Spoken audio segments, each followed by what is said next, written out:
It's that time of year again, where things get a little spooky, and I'm talking about Halloween. And just like it's appropriate to dress a little slutty, it's appropriate to watch creepy stuff throughout the month. From the movies to the TVs, hell, even watching that 1 hour YouTube video about missing character counts these days. But one thing I want to focus on is what's true and what's not. We're in a time where stories from anywhere can be fact-checked, but during the early 2000s, that wasn't the case at all. Hell, some might call it an urban legend. And that's what I'm going to be talking about in today's video. The creepiest show I bet you never watched. That being a little show I used to watch called Urban Legends. So sit back, turn off the lights, it's time to see if this show actually exists.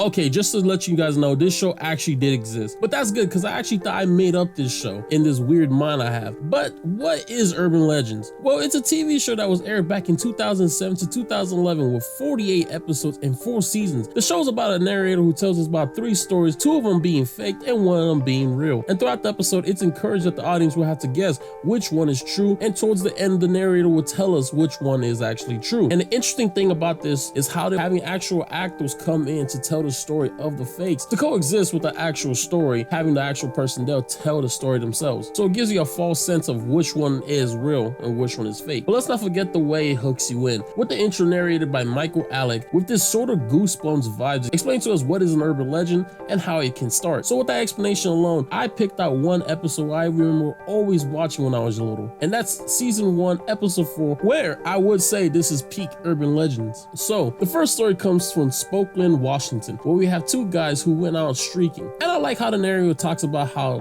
bored these 3 were. But we get introduced by the idiots Kevin Blood and Dustin Rhodes, not to be confused by Goldust. They talk about how it gets boring in the winter and throwing parties and going to parties wasn't cutting it. So one night they went out to go drinking, where Kevin confessed how he gets shy around women and wants to boost up his confidence. So what do you think his friends tell him to do to give him that boost he needs? Well, if you said go out streaking, I need to have a word with you. Like, why is that the plan? Like, that's such an extreme and illegal thing to do to get over your shyness. They show us that they videotape everything too, so this is pre-YouTube prankster level stuff here. So they get to the dino feeling pumped, they go in with a blaze of glory, and it's funny how the reenactment goes, like the people there don't even care, probably just there for the check. But streaking wasn't the dumbest thing they did that night. It turns out they left the car unlocked and running while they were streaking. So when they left the dino, the car was jacked, leaving them nude in the cold winter night of Washington, and later being found by a cop. And the cop was a cool dude, just taking them home, probably gave them a ticket and a trespassing from the dino. So with that being the first one, let's talk about the next one, and that has to do with some hippies. Oh, guys, the cops! Let me guess, this isn't what it looks like.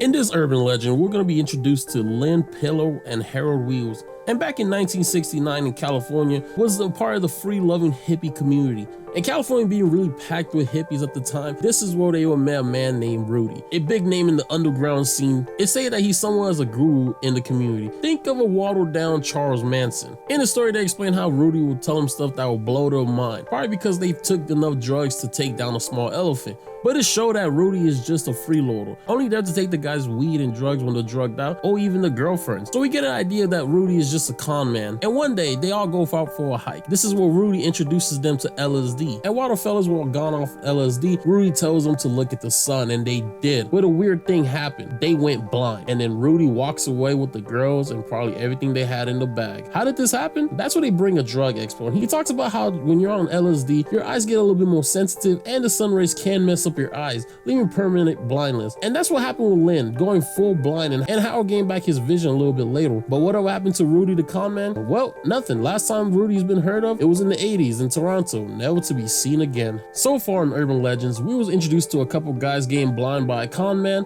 and another couple guys streaking only to get carjacked. With this last legend, it gets kinda crazy. Will this be the actual true legend? Well, we'll find that out after this.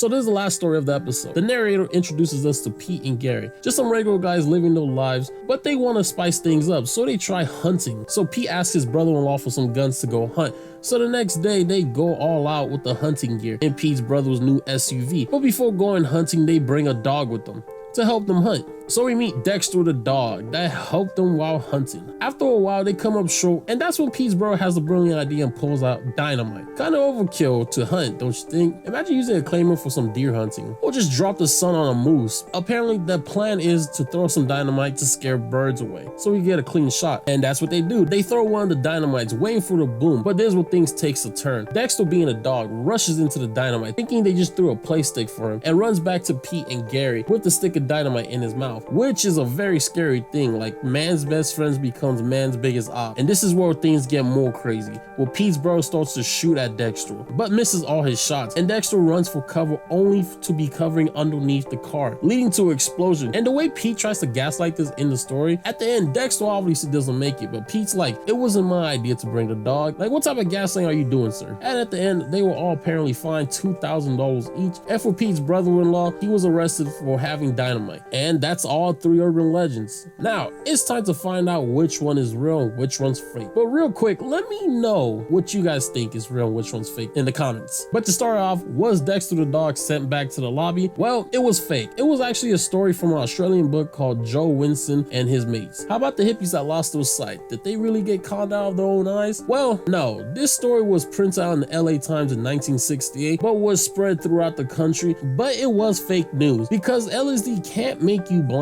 But that leaves us with the street team, which is actually true. And remember when I said they had a buddy that filmed it all? That was real too. It was actual footage of the stunt, leaving them local celebrities. But with all that being said, that was Urban Legends, a show that has a special place in my head, a really interesting concept for a TV show, and I honestly think they should bring back the show, especially how crazy the world has been since 2007. Like, imagine the true stories that are out there. Also, a thing they did in the show is called mini myths that they play between commercials, and they tell you right after the break that if it's real or fake. And for some G-lore, when I was younger, watching these mini myth segments used to freak me out a little bit because of the puppet like people. Like, some of them looks pretty calm, but the others look very weird, gave me a very uncanny valley vibe. So that was Urban Legends. Did you watch this back in the day, and did I just unlock a memory? Let me know in the comments below. And if you like these stories, I could make a follow-up video talking about more Urban Legend episodes, so don't forget to leave a like and subscribe for more spooky stuff. So till the next one,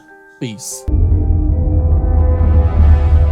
You are about to enter the world of urban legends, where fact is often stranger than fiction.